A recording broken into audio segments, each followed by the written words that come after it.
இந்த திட்டத்தை பற்றி சிறப்பாக இங்கு எடுத்து வைத்து உங்கள் அனைவரையும் வரவேற்று மகிழ்ந்திருக்கக்கூடிய கூடுதல் தலைமைச் செயலாளர் ஆற்றல் மிகு அமுதா ஐஏஎஸ் அவர்களை, ஆணையர் திரு கிரண் குராலா ஐஏஎஸ் அவர்களை, மாவட்ட ஆட்சித்தலைவர் திரு ஷேக் அப்துல் ரஹ்மான் ஐஏஎஸ் அவர்களை, உள்ளாட்சி அமைப்பினுடைய பிரதிநிதிகளை, அரசு உயர் அலுவலர்களை, நலத்திட்ட உதவிகளை பெறுவதற்காக வருகை தந்துள்ள பயனாளி பெருமக்களை, மகளிர் சுய உதவிக் குழுவை சார்ந்திருக்கக்கூடிய அன்பிற்கினிய சகோதரிகளை, பத்திரிகை மற்றும் ஊடகத்துறையை சார்ந்திருக்கக்கூடிய நண்பர்களே, உங்கள் அனைவருக்கும் என்னுடைய அன்பான வணக்கம். ஒரு காலத்தில் திந்திரிவனம் என்று அழைக்கப்பட்டதுதான் இன்றைய திண்டிவனம். திந்திரி என்றால் புளி.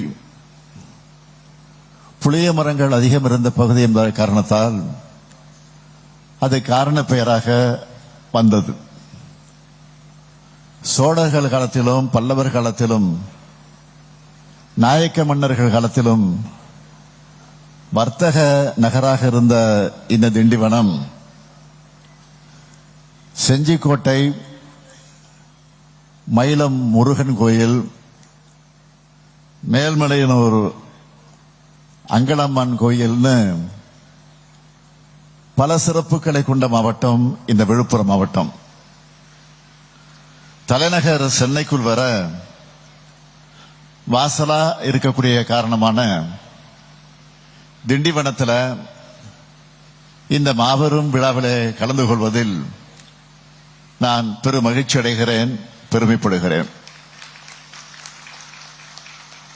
கடந்த சட்டமன்ற தேர்தலின் போது தொலைநோக்கு பார்வையோட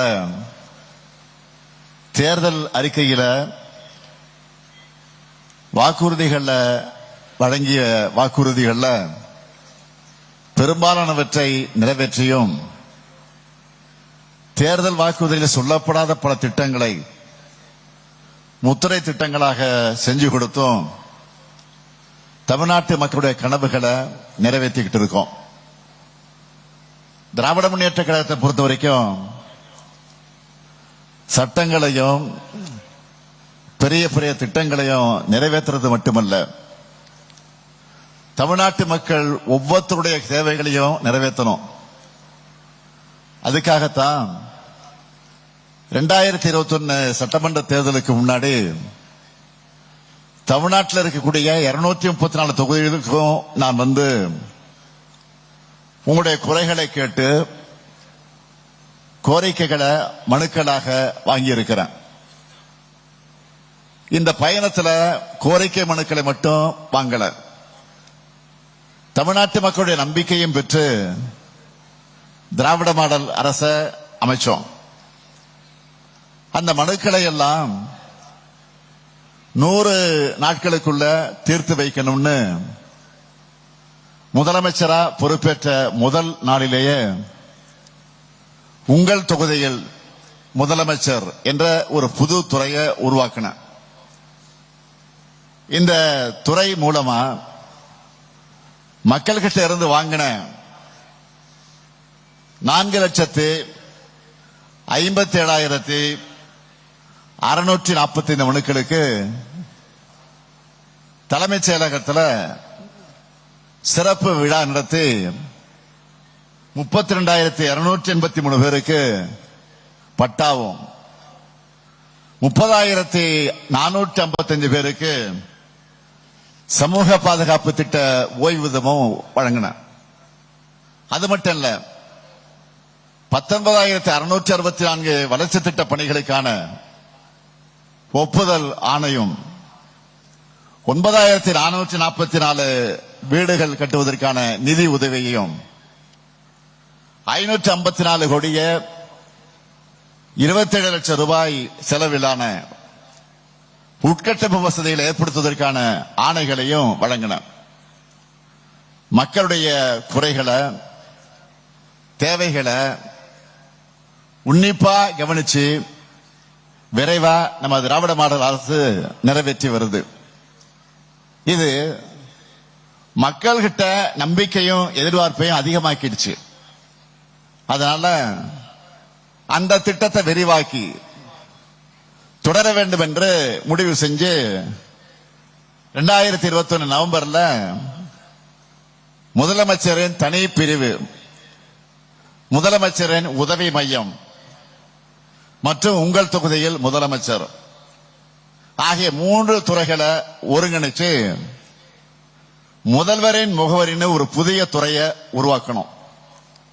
நான் பெருமையோடு சொல்றேன், இந்த துறை மூலமா 2021 மே மாதத்திலிருந்து இப்ப வரைக்கும் 1,49 லட்சம் மனுக்களுக்கு தீர்வு கண்டிருக்கிறோம்.